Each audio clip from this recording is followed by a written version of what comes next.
Yang jadi pertanyaan saya kan, di sini Komisi 11 rapatnya dengan Menteri Keuangan berapa ratus hari dalam setahun. Kenapa tidak pernah mempertanyakan itu? Jadi itu yang Anda rasakan di ekonomi, melambat dengan signifikan, real sektor susah, semuanya susah. Maksudnya keluar tagline Indonesia apa? Gelap, Indonesia apa? Kita semua menunjuk ke ini gara-gara global. Padahal ada kebijakan dalam negeri yang salah juga, yang utamanya mengganggu kita karena 90% perekonomian kita didrive oleh domestic demand. Masuki 2025, Januari, Februari, Maret, April, membaik semuanya tiba-tiba, saya pikir udah insaf nih. Pertumbuhan uang sempat mencapai 7% di bulan April. Makanya ketika saya rasakan di bulan April, saya bilang kita sudah keluar dari krisis, Indonesia akan cerah.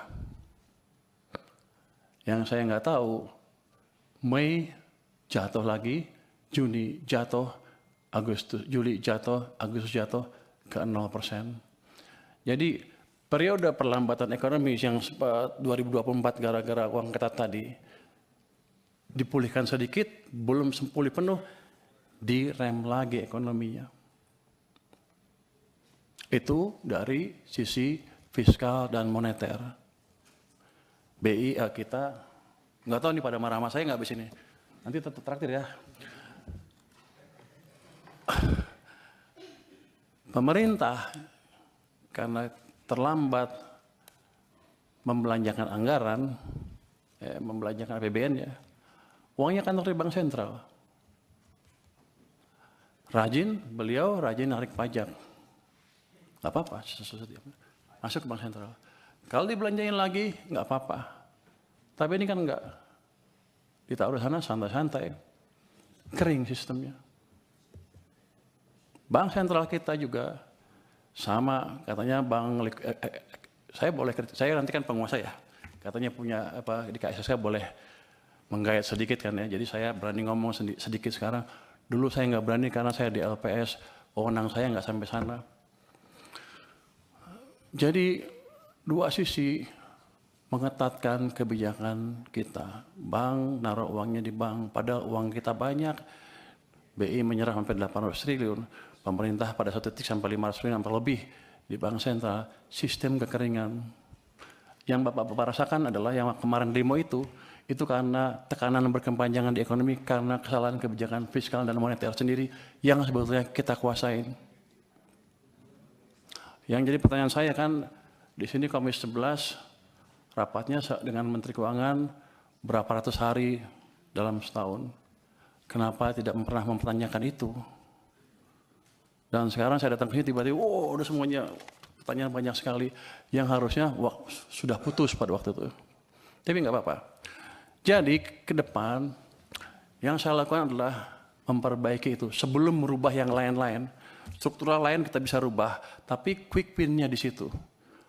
Saya akan balik kondisi yang memburuk karena langkah kita sendiri. Oh gimana? Ya paling bagus kan percepat belanja anggaran. Oke, belanjanya cepat-cepat. Tapi yang kita tahu, itu nggak semudah membalik tangan. Saya pernah tanya Pak Jokowi dulu waktu saya di istana. Pak, balikin uangnya ke sistem. Loh apa bedanya? Kan nggak bisa belanja juga.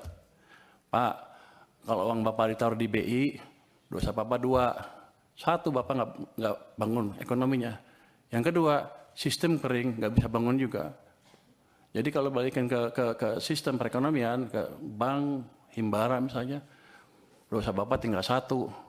Yaitu satu, yang nggak bangun aja, tapi ekonominya bisa jalan. Kalau itu yang dimanfaatkan adalah real sektor. Saya ingin tunjukkan lagi ya. Kenapa zaman tadi udah cerita belum ya? Zaman Pak SBY tumbuh 6%. Zaman Jokowi rata-rata 5% apa di bawah Pak SBY dan Pak Jokowi ya.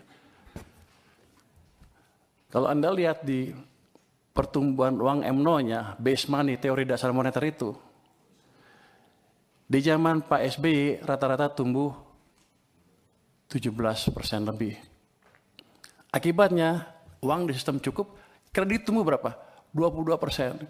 Jadi pada waktu zaman Pak SBY, walaupun dia nggak bangun infrastruktur habis-habisan, private sector yang hidup, yang menjalankan ekonomi. Itu berhubungan juga dengan rasio tax. Ketika tax private sector yang jalan, dia akan lebih banyak bayar pajak dibanding pemerintah. Tax ratio kita tumbuh 0,5% lebih tinggi dibanding ketika zaman Pak Jokowi. Pada zaman Pak Jokowi, uang tumbuh hanya sekitar 7% M0-nya. Bahkan di titik-titik itu sepanjang tahun, 2 tahun terakhir sebelum krisis, itu tumbuhnya 0%. Memang ekonomi sedang dicekek. Cuman saya nggak tahu waktu itu karena saya di maritim. Jadi begitu 2020 saya diminta bantu, saya kaget. Pak, kenapa begini Pak? Bapak bangun apa-apa mati-mati pun nggak bisa. Karena mesin ekonomi kita pincang. Hanya pemerintah yang jalan, sedangkan yang tadi 90% berhenti atau diperlambat.